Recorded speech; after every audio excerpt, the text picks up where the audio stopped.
হুজুরের মোনাজাতের পরে আমাদের অনেক কোশ্চেন আছে। আপনারা সবাই অধীর আগ্রহে অপেক্ষা করছেন। আপনাদের সবার কাছে আমরা বিরোধিত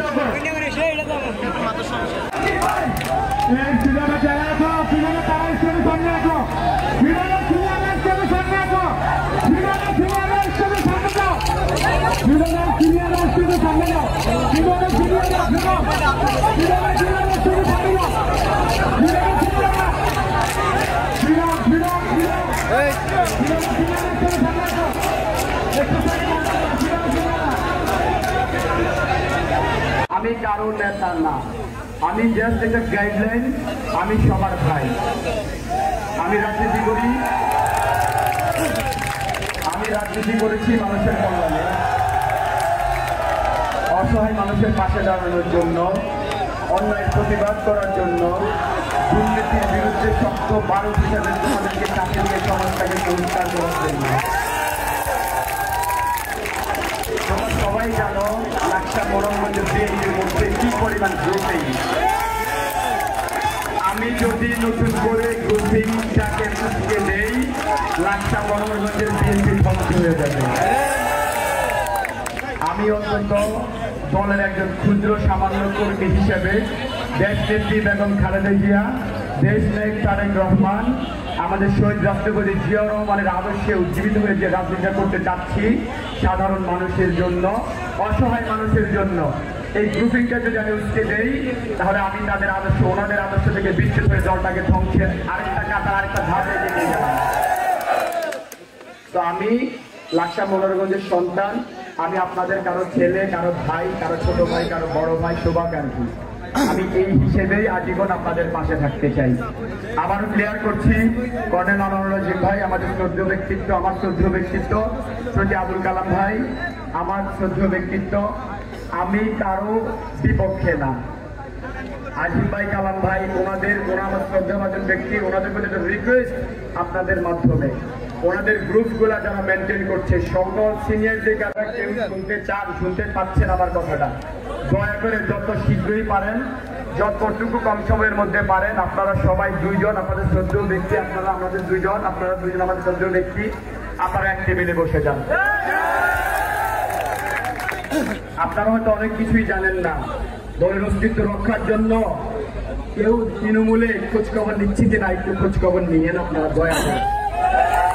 নাকি সবাই পদ পদবীর লোক দেখানোর জন্য, পদ পদবী ভাগিয়ে নেওয়ার জন্য, নিজের পাল্লাকে ভারী করার জন্য, আওয়ামী ফ্যাসিস্টের অনুসারীদেরকে পুনর্বাসিত করার জন্য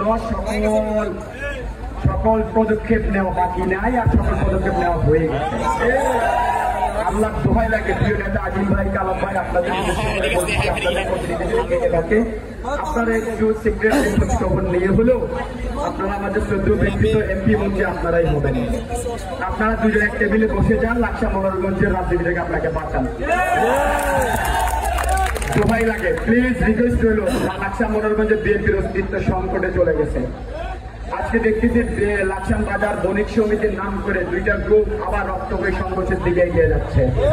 জানি না এই লাকসাম মোড়েরগঞ্জের ভবিষ্যৎটা কি, বিএনপির ভবিষ্যৎটা কি।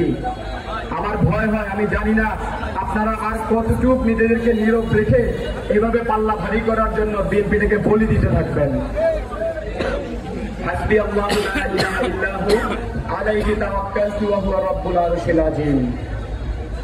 মহান আল্লাহ তাআলাই আমার জন্য যথেষ্ট, তিনি ছাড়া কোনো ইলাহ নেই।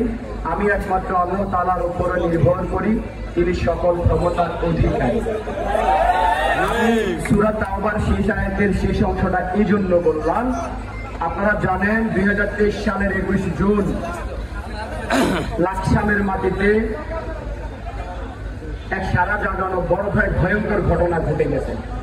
ভয়ঙ্করের জন্য বলছি, এটা বিএনপি, লাকসাম মোড়েরগঞ্জের বিএনপির অস্তিত্বকে ধ্বংস করার জন্য চেষ্টা করা হয়েছে বলেই আমি এটাকে ভয়ঙ্কর ঘটনা বলে বলতেছি। সবাই আমাকে খুন হিসাবে চিনে ভাই। খুন করছে, এর সত্যতা কতটুকু? রফি শাকিল খুন করছে, এই সত্যতা কতটুকু? আপনারা কি কখনো এগুলো জাস্টিফাই করেছেন? আচ্ছা, আপনাদের কাছে একটা প্রশ্ন রেখে যাচ্ছি আমি। ধরে নেন আমি যদি ওরা যেভাবে এজাহার দাখিল করছে যে ওই যে ছেলেগুলা ছিল, আমি আল্লাহর কসম লাগে আমি তাদেরকে চিনিও না, আমি তাদেরকে চিনিও না। এজাহারে এমন ভাবে সাজানো হয়েছে ওরা 4-5 জন নাকি সন্ধ্যার পর হাঁটতে বের হয়েছে, এমন ভাবে সাজানো হয়েছে মনে হয়েছে ওরা ডায়াবেটিসের রোগী, সন্ধ্যার পর হাঁটতে না বের হলে ওদের ডায়াবেটিসটা কন্ট্রোলে থাকে না, এই জন্য ওরা নাকি হাঁটতে বের হয়েছে আর আমি শাকিল নাকি পেছন থেকে ওদেরকে হামলা করছি অস্ত্রশস্ত্র নিয়ে। সাথে কে ছিল? আমার লোকাল অভিভাবক ছিল এসএম তাজুল ইসলাম খোকন ভাই, উনি নাকি ছিল, আমার আব্বু নাকি ছিল, মিলন কাকা নাকি ছিল, হ্যাঁ আরো কে নাকি ছিল। আসলে যদি এটাই যদি সত্য হতো, এলজিআইডি মন্ত্রী যে অবৈধ মন্ত্রী নামক কুলাঙ্গারটা যদি এই ঘটনা সত্যি হতো, সুরক্ষা হসপিটাল, প্লিজ আমার কথা শুনতে হবে প্লিজ, আমি একটা মেসেজ দিচ্ছি আপনাদের সবাইকে। এই সুরক্ষা হসপিটালটা কুমিল্লা দক্ষিণ জেলার যুবক হসপিটাল, এটা বড় বড় 2টা গেট, হাই সিকিউরিটি ক্যামেরা দ্বারা সুনিয়ন্ত্রিত। ওদের এজাহার হিসেবে যদি আমি শাকিল যদি দোষী হয়ে থাকি, অনেকে ওই সিসিটিভি ফুটেজ গুলা ভাইরাল করতো না? আপনারা বলেন, যদি আমি শাকিল যদি সত্যি ওদের এজাহার হিসেবে ওদেরকে খুন করার জন্য পেছন থেকে হামলা করে থাকি, তাহলে যে সিসিটিভি ফুটেজ গুলা ছিল ওইগুলা গায়েব করা হলো কেন? আপনাদেরকে আর বোঝার কোনো বাকি আছে? আপনাদের বোঝার কোনো বাকি আছে? প্লিজ বলেন। আমাকে হত্যাকারী বানিয়ে, শাকিলকে হত্যাকারী বানিয়ে লাকসা মোড়লগঞ্জের বিএনপিকে চিরতরে ধ্বংস করে দিতে চেয়েছিল আমি নাম কুলাঙ্গার। কবি শঙ্খ ঘোষ একটা কথা বলেছিলেন, নিবন্ধ চুল্লিতে মা একটু আগুন দে, আরেকটু কাল বেঁচে থাকি বাঁচার আনন্দে। এই কথাটা বলে আমি এটাই বোঝানোর চেষ্টা করছি আপনাদেরকে, লাকসা মোড়লগঞ্জের বিএনপি প্রায় ধ্বংসের পথে। প্লিজ নিবন্ধ চুল্লিতে আপনারা সবাই মিলে একটু আগুন দেন, আমরা আরেকটু কাল অন্তত বিএনপির অস্তিত্বকে টিকিয়ে রাখার জন্য চেষ্টা করি। আপনারা জানেন আমি 17 মাস পেরে দিয়েছিলাম, আমার একটা বাচ্চা মেয়ে আছে 5.5 বছর বয়স, আমার মেয়েটাকে বিগত 17 মাস আমি একটু ধরে দেখতে পারি নাই। আমাকে মিথ্যা মামলায় হত্যাকারী বানিয়ে আমার পুরো পরিবারের উপর নির্যাতনের স্কিমগুলো চালানো হয়েছে, আমার পুরো ঘর বাড়ি লুট করা হয়েছিল। আপনাদেরকে স্মরণ করিয়ে দেয়, আমার ঘর বাড়ি লুট করছে চুরি কইরা লুট করছে। ওদের মতো কুলাঙ্গারদের ওই হ্যাডাও হয় নাই। আমি সাইমন রহমান রকির বাড়ি ওপেন লুট করতে, ওই কলিজা ওদের নাই। আমি ভাই খুব ছোট্ট একটা মানুষ, খুব সাধারণ একজন মানুষ, আল্লাহ দোহাই লাগে, আমি কারো নেতা না, আমি কোনো গ্রুপকে দিচ্ছি না, আমি কোনো গ্রুপের নেতৃত্ব দিচ্ছি না, আমি জেল থেকে গাইডলাইন, আমি আপনাদের তৃণমূলের নির্দেশিত সকল ভাইদের ভাই হয়ে থাকতে চাই জীবন। শহীদ রাষ্ট্রপতি জিয়াউর রহমান বলেছিলেন, I will make the politics difficult for those politicians who distract their method in holding people welfare. আমি ওই সকল রাজনীতিবিদদের রাজনীতি করাকে কঠিন করে তুলব যারা জনগণের কল্যাণে নিজেকে নিয়োজিত না করে বিলাসবহুল জীবন যাপন করে, যারা এসি রুমে ঘুমায়, ওদের রাজনীতি করাকে কঠিন করে তুলব। কে বলেছিল? আমাদের শহীদ রাষ্ট্রপতি জিয়াউর রহমান বলেছিলেন।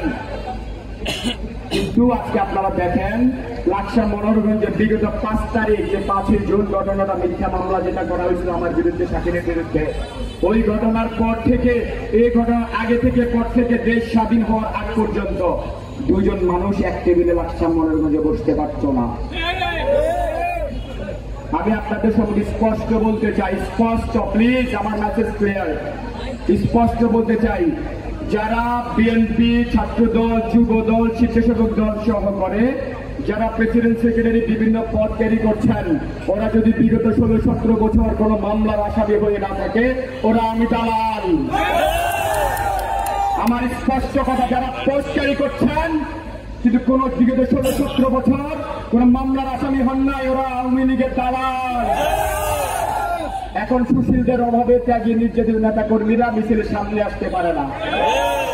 আজকে সুবিধাবাদীদের অভাব নাই বিএনপির মধ্যে। আমি আবার স্পষ্ট মেসেজ আকারে বলতে চাই, বিগত 10 বছর যে সকল সুবিধাবাদী টাইপের এখন নেতা নামধারী যে সকল দালালরা ফেসবুকে বিগত 10 বছর আওয়ামী অপসংস্কৃতি, আওয়ামী অপনির্যাতন, স্টিম রোলারের বিরুদ্ধে একটা লাইনও পোস্ট করে নাই। তুই বর্তমান আওয়ামী রাজাকার, তুই আওয়ামী দালাল, তুই সুশীল। এইসব নামধারী পোস্টধারী যাদের মামলা নাই, যারা বিগত 10 বছর ফেসবুকে এক লাইন স্ট্যাটাস দিতে ভয় পেত, ওদেরকে বয়কট করবেন।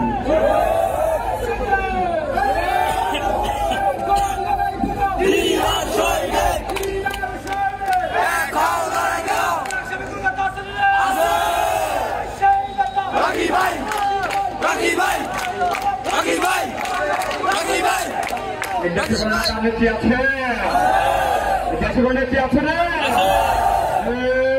সেই নেত্রী প্রিয়া খালেদা।